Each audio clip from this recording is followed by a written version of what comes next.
അൽഹംദുലില്ലാ വസ്സലാത്തു വസ്സലാമു അലാ സാഹിബിൽ വസീല ലക്കൽ മുൽക്ക് വാലൈക തവക്കുൽ. ഇന്ന് സംസാരിക്കുന്നത് ജീവിതത്തിലുണ്ടാകുന്ന തടസ്സങ്ങൾ മാറിക്കിട്ടാനുള്ള നല്ലൊരു ആത്മീയ ടിപ്പിനെ സംബന്ധിച്ചാണ്. സാദത്തുദ്ദാറിൻ എന്ന ഗ്രന്ഥത്തിൻ്റെ രചയിതാവായ ഇമാം യൂസുഫ് നബ്ഹാനി റഹ്മത്തുള്ളാഹി അലൈഹിയാണ് ഈ കർമ്മത്തെ നമുക്ക് പരിചയപ്പെടുത്തി തരുന്നത്. ഇമാം യൂസുഫ് നബ്ഹാനി റഹ്മത്തുള്ളാഹി അലൈഹി പറയുന്നു, മൻ യുരീദു തഖല്ലുസ മിന തവത്തുരി ഫിൽ ഹയാത്തി അലൈഹി അൻ യുറദ്ദിദ ഇസ്മല്ലാഹി യാ വാസിഉ.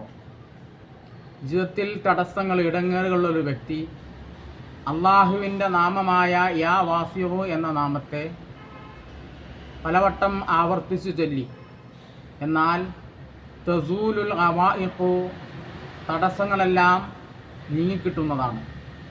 ഈ ഇസ്മിൻ്റെ ബറക്കത്ത് കൊണ്ട് ജീവിതത്തിൽ വന്നിരിക്കുന്ന തടസ്സങ്ങളെല്ലാം അള്ളാഹു നീക്കി ജീവിതത്തിന് നല്ല വിശാലത നൽകുന്നതാണ്.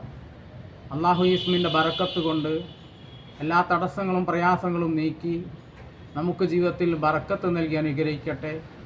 അള്ളാഹു ഇഹപര വിജയികൾ നമ്മെ ഉൾപ്പെടുത്തി അനുഗ്രഹിക്കട്ടെ. വആഖിറു ദഅവാനാ അനിൽ ഹംദുലില്ലാഹി റബ്ബിൽ ആലമീൻ. അസ്സലാമു അലൈക്കും വറഹ്മത്തുള്ളാഹി തആല വബറകാതുഹു.